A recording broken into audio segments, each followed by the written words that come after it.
actually raise her backpack up here and adjust her straps.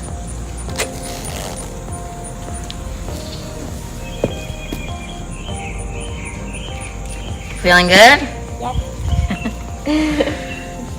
Caroline's also got a cool strap here in the front. Snap that together, turn around and show everyone how cool that is. And I'm going to ask Miss Kristen to talk about how important it is. So a chest strap and even a waist strap, if you can find a backpack that has one, can help offload the weight of the backpack and evenly distribute it across the body to take the pressure off of the back. All right, Miss Caroline, how do we feel? Better. Better? Awesome. Can we tell all of our friends? Francois Lavoie going for his first ever title at the Wolf Open. Just beautiful form. He's another product of Wichita State, and they keep pumping out great players. It's just a great program. But Frankie's got that classic style. Doesn't have a lot of hand, but he's great at what he does, and he's a shot maker.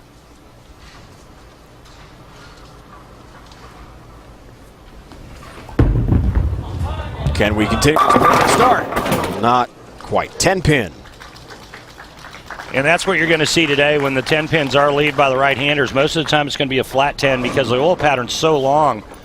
You get a little quick, you get the ball a little bit to the right, it's going to be hard for it to face up. Watch the 6-pin goes to the sidewall and just kind of lays there dead. That's a flat 10. We saw 8 10s this week. We saw 5 10s this week. Francois grew up in Quebec City, and you play hockey in Canada, Randy, you know that. Until he was about 9, 10 years old, played a lot of hockey, and then he said, my friends hit a growth spurt, I did. Kelly, thanks. Danielle, confident, focused as usual. 2015 Smithfield PWBA Tour Championship winner in Arlington at the USBC headquarters last year. But this is 2016. Looks for her first title on tour this season. Already such a young bowler, a lot of Team USA experience. Tour ups here for the Storm International Bowling Products this week, and the game plan was knowing how tight it is to the right down the lane. She's going to be in the same zone that Maria is and play deeper inside. Great execution from the first frame, 10-pin. She'll go to the plastic ball to make the spare, cross lane. Stony Point, New York, one title to her credit, such a young age. Stony Point, beautiful part of the state, mid-Hudson Valley. North of New York City. A reminder, any player who bowls a 300 game on our CBS Sports Network finals will receive a $10,000 bonus from the PWBA. So it can't be Danielle. Maybe Maria Jose Rodriguez. Nowhere near 300, first game, but able to grind it out to beat Hamidi. Her start, championship match, perfect. I have to compliment Maria. Her game looks so structured right now and so fundamentally sound. Foot stops at the foul line, creates a long flat spot and leverage. She's right about board 8. The ball's 100 million to represent our country in competition. Brigitte for Germany. All the girls on the telecast tonight are all on their national team. So they're just one of a few within the world.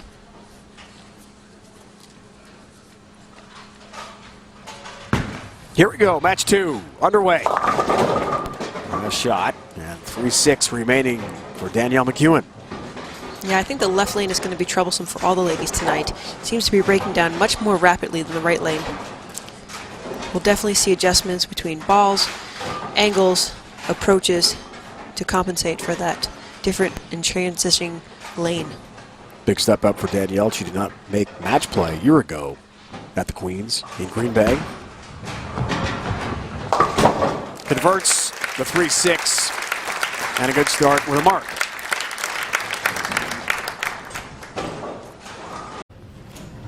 Got it way right the last time on this lane.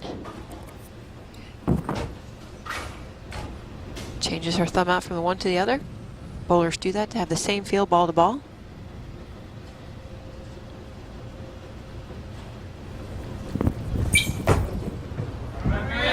Much better shot. Oh, just 10-pin. Francois Lavoie going for his first ever title at the Wolf Open. Just beautiful form. He's another product of Wichita State, and they keep pumping out great players. It's just a great program. But Frankie's got that classic style. Doesn't have a lot of hand, but he's great at what he does, and he's a shot maker.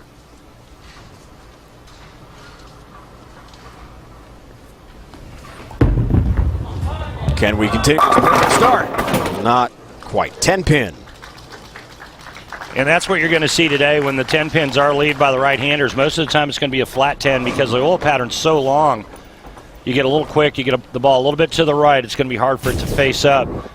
Watch the 6-pin goes to the sidewall and just kind of lays there dead. That's a flat 10. We saw 8 10s this week. We saw 5 10s this week. Francois grew up in Quebec City, and you play hockey in Canada, Randy, you know that. Until he was about 9, 10 years old, played a lot of hockey, and then he said, my friends hit a growth spurt, I did. All right, let's see. We ask 100 women, name a breed of dog that's as sloppy a kisser as some guys you know. You said, that bulldog. Survey said. How many hours a day do you spend online? You said 5. Survey said. Name something a farmer probably gets tired of doing. You said. We need you to be more specific, so listen to me closely. Okay. Name something a farmer probably gets tired of doing. Pulling vegetables. Pulling vegetables, survey said. Okay. Name a public place where you see lovers quarreling. You said movie, survey said. Name a kind of uniform that can make even a nerdy guy look attractive. You said that fireman, survey said. All right, name a part of both men and women that could be described as sexy. You said stomach, survey said. How many days have you gone without bathing? You said 4, survey said.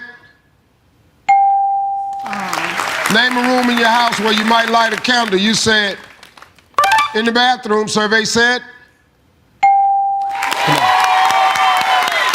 Fill in the blank, knock it blank. You said knock it down, survey said.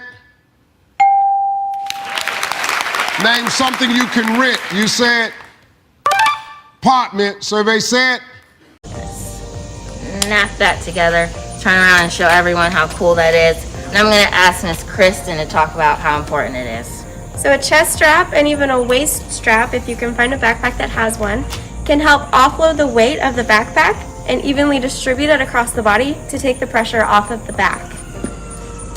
All right, Miss Caroline, how do we feel? Better. Better? Awesome. Can we tell all of our friends? Rush to beat the looming tariff deadline. They're pre-buying like we saw during the COVID-19 pandemic, and so those containers are now moving domestically, getting ready to move product throughout the nation in our supply chain. The Port of Everett is actively moving 2,800 empty containers to other parts. Actually raise her backpack up here and adjust her straps.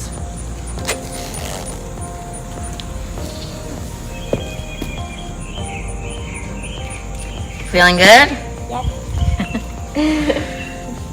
Caroline's also got a cool strap here in the front. Snap that together, turn around and show everyone how cool that is. And I'm going to ask Miss Kristen to talk about how important it is. So a chest strap and even a waist strap, if you can find a backpack that has one, can help offload the weight of the backpack and evenly distribute it across the body to take the pressure off of the back. All right, Miss Caroline, how do we feel? Better. Better? Awesome. Can we tell all of our friends? Well, bowling action is coming your way on CBS Sports Network right after this.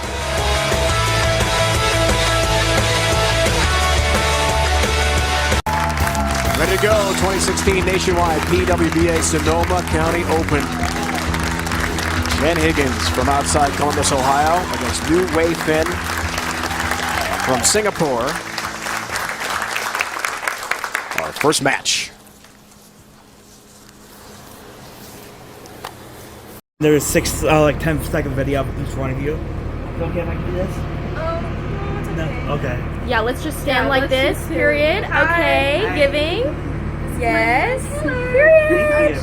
Okay, Isabel, your turn. This is my friend Tanner. What's up? Period. Period. Oh shit. Period. Okay. Okay. Me. Hey. This is the friends. Ella. With my friend Tanner. Yes. And Sell that. Sell that. Woo! Thank you, guys. And out. The ferry system warns that boarding wait times may be a little bit longer this holiday compared to previous years. King 5's Natalie Swaby joining us live to explain why. Natalie. Well, it is due to a lack of available ferries. Now, the summer months see twice as many customers compared to winter, and the state is running about 400 sailings daily to keep up with demand. do you want whipped cream? At Waterfront Coffee, they have a front row view of the ferry line. It gets very packed, very busy. There's always, issues with the ferries lately with either just one boat, two boats. With the 4th of July holiday, Washington State Ferries is planning for a busier week than usual. We're expecting an average of 100,000 people a day. Brock Strickland is one of those travelers opting for the ferry instead of the freeway. With I-5 traffic the way it is anymore, you just, you try to do the best you can. Just as the holiday rush was beginning, the state ferry system was hit with a tough task. You don't want people dropping crab pots where the ferries travel. We have a perfect example in the Suquamish. A crab pot line damaged the 144 vehicle vessel with the rope tangled up in the propeller shaft. And what that meant was we could have been short one of our bigger vessels for the busy 4th of July travel period. Engineers were able to fix it. Now the focus is on the travel forecast. If you want to travel when everybody else wants to travel, just like rush hour on the freeway, right? It's going to be busy and you're going to wait. And you could be waiting more than 2 hours. It's all worth it. Once we get over there and just get relaxed and get the boat unhooked and get it tied up to the dock and all that, then the fun starts, Plus they let off fireworks and stuff out there, so it's pretty fun, really. Traveling later at night or earlier in the morning might help avoid those lines. Jessica? Natalie, a lot of people might be wondering, how many ferries does the state actually have? Well, I was told that right now they have a 21 vessel fleet, but they're only operating about 15 or 16 of those, and that's due to crewing and maintenance concerns. Jessica? All right, Natalie Swaby reporting live for us in Seattle tonight. Thank you, Natalie. Several projects to build affordable housing for local families are underway, and you can volunteer for Habitat for Humanity Women Build and also make a difference. Linda Hoffner, a Women Build ambassador for Habitat for Humanity, is here. Thanks for being with us again, Linda. Thanks so much for having me again. I always love our conversations. Of course. Well, it's such an important project every year and movement to be a part of. For those who are unfamiliar with about Women Build, could you tell us a little bit about it and why it's important to you? Absolutely. So Women Build is an initiative that kicks off every year, typically the end of April into May, and actually it's been extended. So it's now April 23rd through May 10th this year. Because it's so popular. It's a really great way to get involved in an organization that is bringing affordable housing to the community, but also as an employer, you can host a build day for your employees and really create a team building opportunity that is centering around service. Or individuals can also come to the build site and actually help give the homeowners their sweat equity hours. So you are hammering, you are putting up walls, you are painting, you're learning new skills that you may not have the opportunity to try in other realms. And that might sound intimidating to some folks. So what type of experience does someone need to come to a build site, and what can women expect if they become a part of Women Build? So you actually don't need any experience. I remember my first build day, I was like, I don't know what I'm getting into. And they're like, no problem. We'll teach you how to use a table saw. We'll teach you how to hammer, use a nail gun. And it's so fun. It really is a unique way to learn a new skill, and they teach you everything. They go through the safety, they show you the tools, and the volunteers there really help out and make you feel so welcome, and such an easy process. So don't be scared. That's awesome. It's a good cause, and then you walk away with some new skills. I like that. All right. There's a big event happening in June with a special guest. Tell us about that. Yes. So typically right after Women Build is the largest fundraiser of the year, which is Beyond the Build Luncheon. And this year we are so fortunate to have Sue Bird as our guest speaker. Wow. And Sue's such an amazing force in the community and just a powerhouse for women. And we're really excited to hear how she has to say about kind of working through those triumphs and being a really great champion for the community. Absolutely. And our Joyce Taylor is emceeing that event as well. So really special for us here at King 5. How can people get involved if they want to volunteer, they want to go to the luncheon? Yeah, absolutely. The website has all of the details. There are opportunities to sign up as an individual, like I said, for the build days, or get your organization involved. I'm doing both. I'm bringing some friends to next weekend's build and my organization to the May 10th build. And then anybody can sign up to be a table captain for the luncheon. It's very easy and it's all on the website. And I hope to see so many people there because it is going to be a fantastic event. Well, to learn more about the Women Build Project and those upcoming events, text the word BUILD to 206-448-4545 and we will send you the link directly. Linda, thanks so much for being here. Thanks so much. Yeah, that's exactly right, Christine. There are 2 canceled rides tomorrow morning at the Port Townsend and Coupeville terminal. And earlier today, this 2-ferry terminal turned into just 1 ferry and it backed things up quite significantly. Luckily, most of the people I spoke with were in good spirits. Cars backed up for more than a mile on this Memorial Day weekend. No big deal. You know, I'm happy. The Washington Department of Transportation said the PA system on one of the 2 ferries wasn't working. Good afternoon. They had to take it to Kingston to get fixed, causing the backup. We are having a 12:30 sailing for Whidbey Island. It was fixed and in rotation again by midday. Thank you. For many waiting to board, it was a minor hiccup. You never catch the first ferry. You always have to wait at least one, especially on weekends and holiday weekends. You better bring your patients with you. It was hardest on the youngest of travelers. He was asleep when we first pulled up, and then when he woke up, that was when it got a little tricky because he's trying to squirm around in the car, and so that's why we got up. Now imagine 6 kids I'm breaking out the candy. in one car. Taryn Cruz cut off right as they were going to board. It was fine until just now, I feel like. At 4 cars back, it felt so close. I was like, yes! And then my happiness just leveled down to like a 0 immediately. Bringing one of the little ones to tears. We can. Yes, we can. We get to get on the next one. Normally it's a quick trip, but the cruises waited around an hour, about the same time it'd take to drive to Whidbey Island. You know, I thought I was going to be able to come down here and hop on a ferry because I have a friend who did that like an hour prior to this, but here we are. The time passed as the approaching ferry inched closer and closer. It could be worse, I guess. Finally, they were headed on. The woes of waiting long gone as their vacation was just in reach.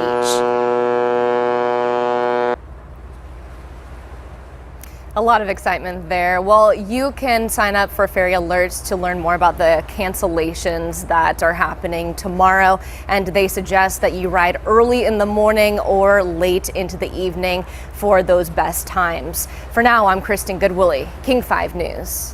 There are 2 main reasons for this delay. One is the staffing shortage and one is a vessel shortage. The agency had originally thought it would have increased service levels up and running for these routes by this year, but they say that is not going to happen until they can fix these shortages. The 1155 sailing has completed boarding. More ferries in the water and more workers on board is what people around Puget Sound have been hoping to see. Surprised but not surprised in some ways. I know that they're having staffing challenges, and I know they also are having vessel challenges as well. Last week, Washington State Ferries put out an update saying the triangle route between Fauntleroy, Vashon Island, and Southworth will not go back to a 3-ferry daily weekday schedule until next year. And until that route can have another ferry added, the agency cannot add a second ferry back to the Bremerton-Seattle route. It's a significant impact, especially the people on Vashon that only they're on an island. They only have one way off. Frank Immel is on the Ferry Advisory Committee representing Fauntleroy. The ferry system says until it can get a third boat added permanently back to the Triangle route schedule, it will occasionally be able to use a third boat only when staffing and vessel availability allows. I firmly believe that their goal is to get this resolved and get all these boats running and get everybody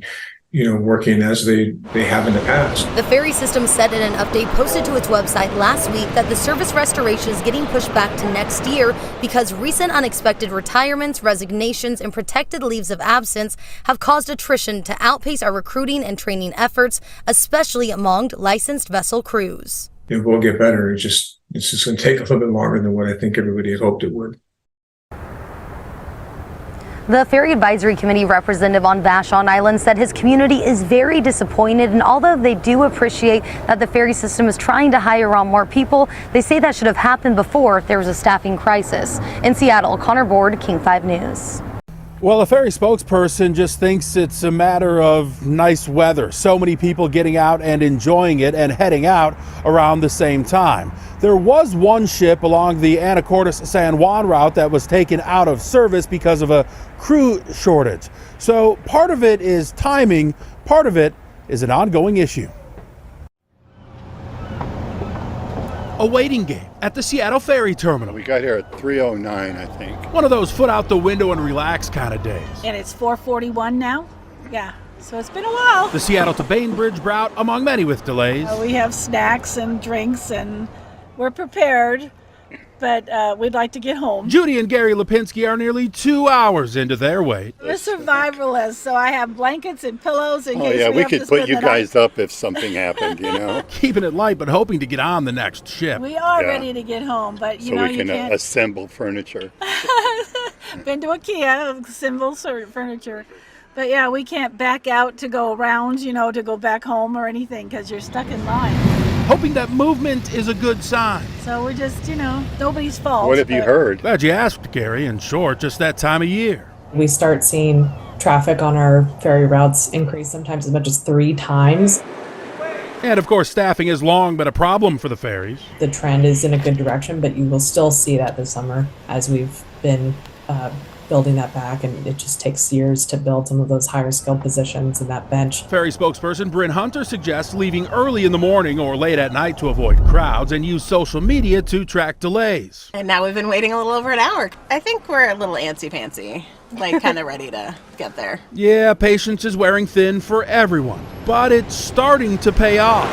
And before you know it, Judy and Gary are heading home. So to the point about late night travel, we're seeing that right now, that those long wait times have basically been wiped out. Things are smooth sailing at this point. And there is more good news to look forward to this summer. Washington State Ferries expanding service along 3 routes, including service in and out of Seattle and West Seattle. Live in Seattle, Jim Nelson, King 5 News. We are on the ferry heading to Edmonds, and the moment you step in, you can smell that food and popcorn, and passengers can't be happier.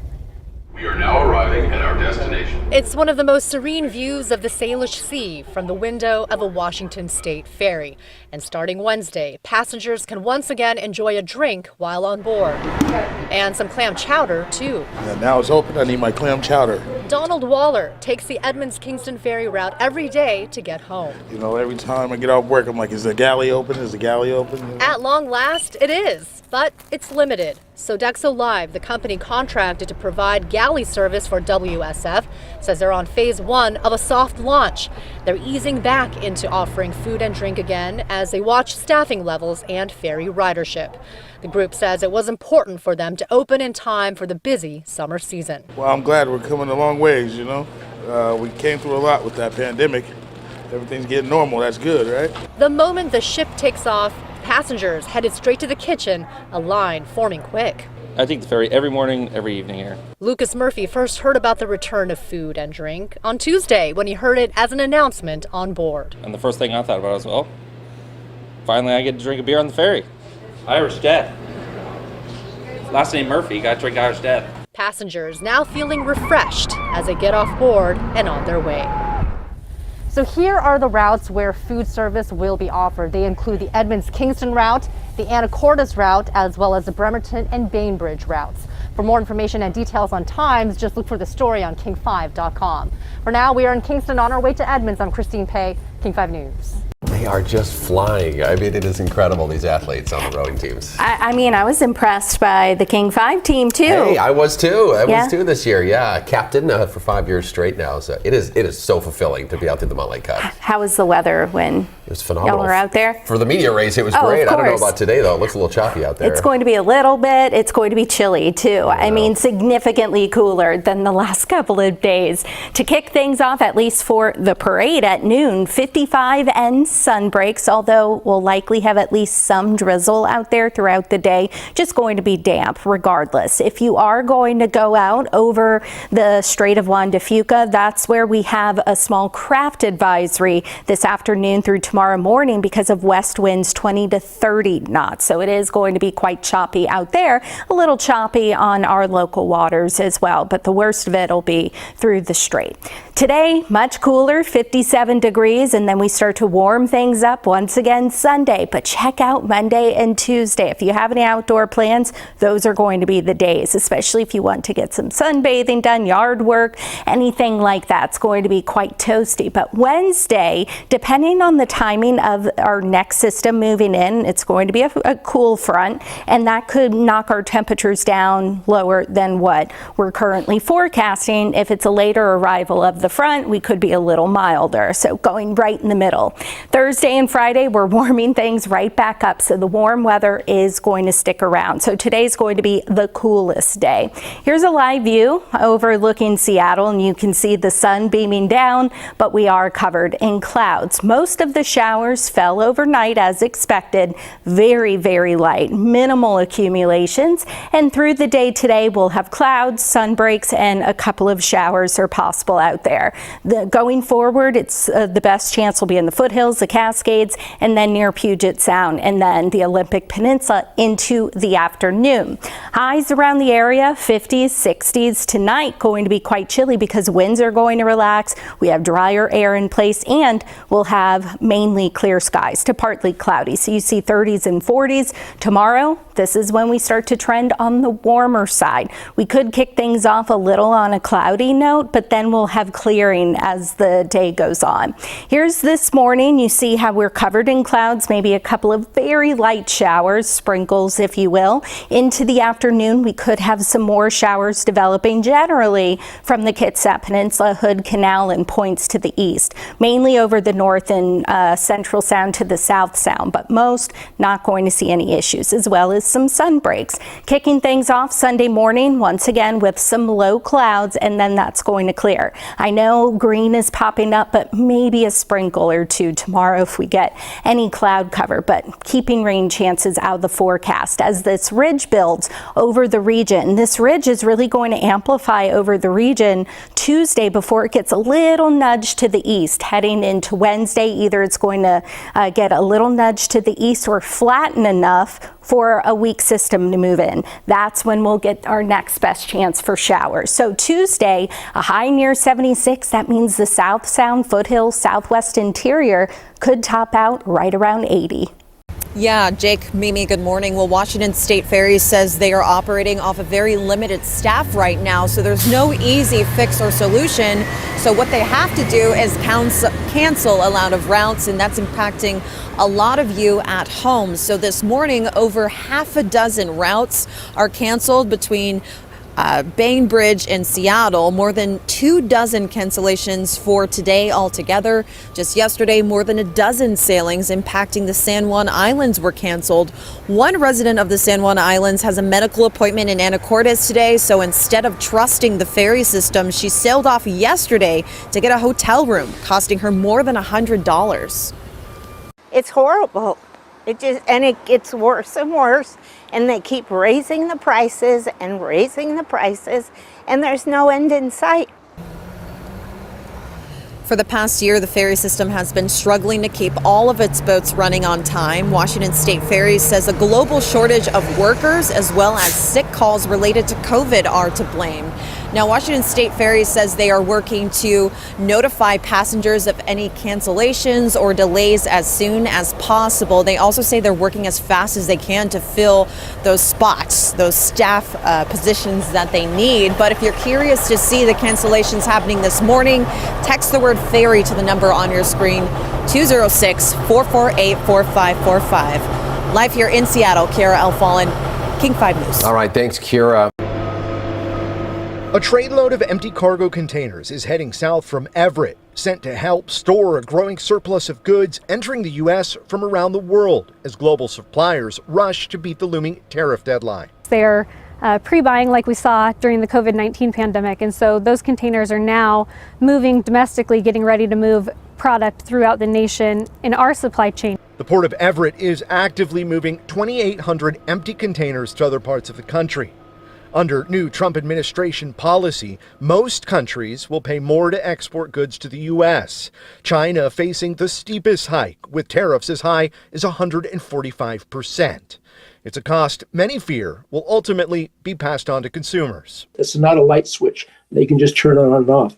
The uncertainty our small and medium-sized businesses are having are whether or not they're even going to be able to stay in business throughout the year. Port officials in Seattle and Tacoma are anticipating a slowdown when the president's tariffs ultimately go into effect as expected. Lawmakers sounding the alarm as well. Few people understand better than our ports that you don't need these tariffs to last very long for them to have a very big impact. Back in Everett, port officials say they're used to adapting to change, and they're ready to weather the storm should it arrive as predicted. I would say, looking back, when tariffs were threatened in 2018, we saw a 14% decline in port cargo, and that was just with the threat and with not as wide-reaching tariffs as we're seeing now. So we do suspect there will be impact, but really we won't know the level of that impact until the rubber meets the road with the revenues and total ship calls at end of year. Boeing is a major client at the Port of Everett. They handle all the oversized parts that come in through the port and eventually go to the facility here in Everett. They say so far everything with Boeing has been on schedule, though a drop in that business would negatively impact the Port of Everett. In Everett, Sebastian Robertson, King 5 News. We have been following what's happening at ports across western Washington. To see our coverage, you can text the word port to 206-448-4545 and we'll send you a link. Yeah, we just arrived at the ICE facility about 5 minutes ago, and now speakers have started here. You can see this crowd. I'm told this is the biggest May Day rally in Tacoma history. I'm told around 800 to 1,000 people were here throughout the day. Now this group, like I said, is now rallying in front of the ICE facility that they want people to be released from in a center they say they want shut down. This rally started in downtown Tacoma at 4 today with several speakers, and now the group has walked more than 1.5 miles here to the ICE processing facility where more than 1,000 people are detained. This is one place they're trying to bring attention to today as they focus on immigrant rights and worker rights, among other topics. The number of ICE detainees at this facility has doubled since November. One person detained here right now is UW lab technician and green card holder Llewellyn Dixon. Dixon's lived in the U.S. for 50 years and had a misdemeanor bank embezzlement charge in 2001. Her family spoke today at the rally, and an organization working with her family as she's detained spoke with us today. This story isn't just her story just alone. It's a reality of a lot of migrants and a lot of families whose families are getting separated and put in this detention center and then also deported.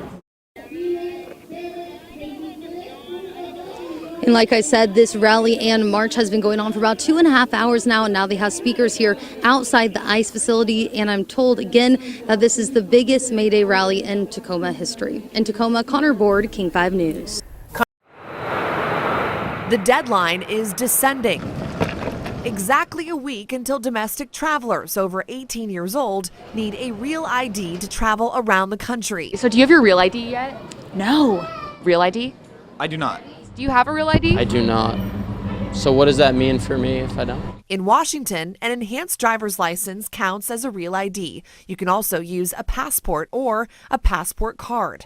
Now, if you don't have any of those forms of ID, the TSA officer may ask you to complete an identity verification process, which includes collecting information such as your name and current address to confirm your identity. You have till May 7th right here to get a real ID.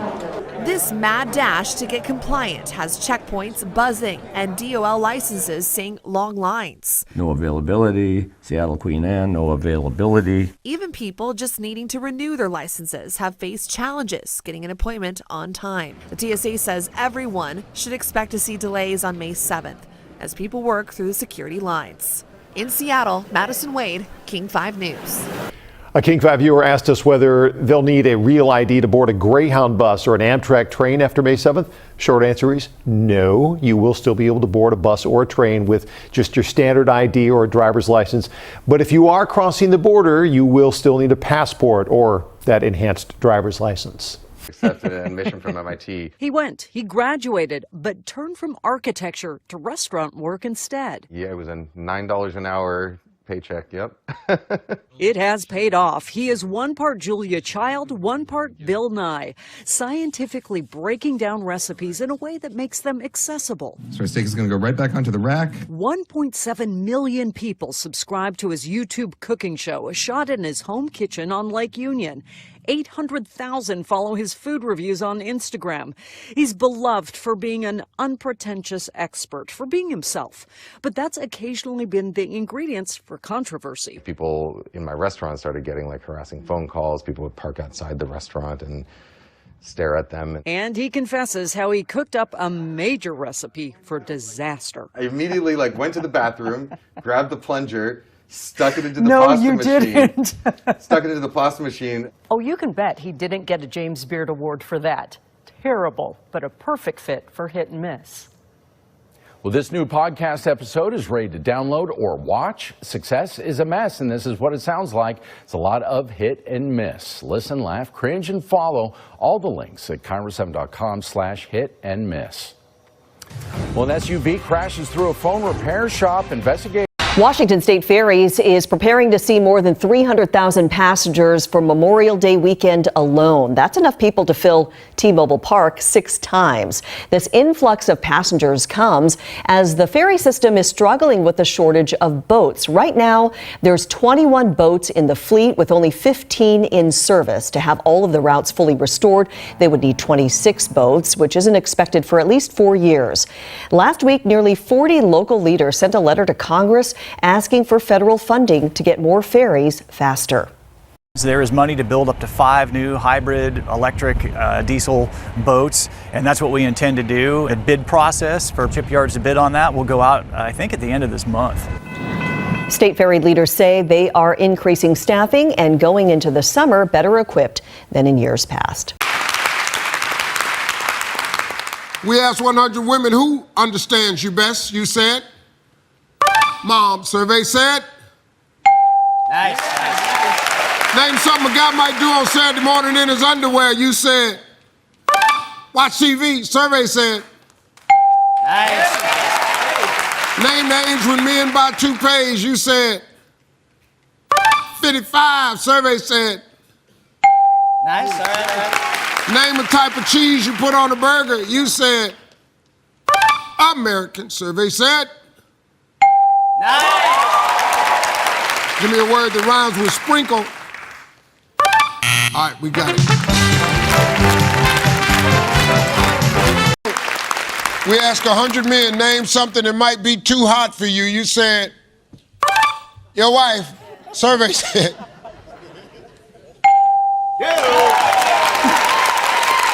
Name something you associate with hippies. You said, long hair. Survey said. What time you wake up and walk the dog in the morning? You said 7. Survey said. Name an illness a kid fakes to get out of school. You said tummy ache. Survey said.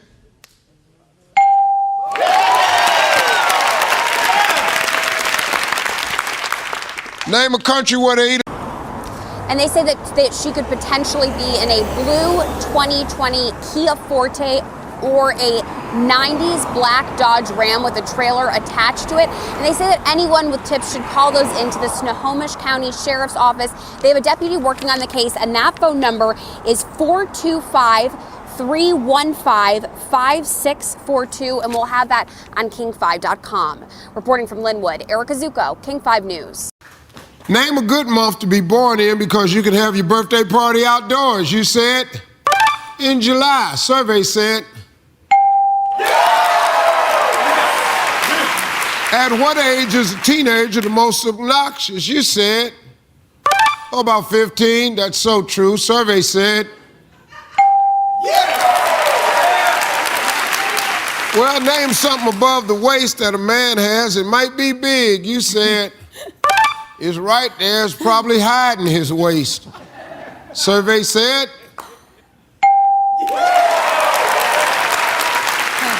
Name a place people get all wet. You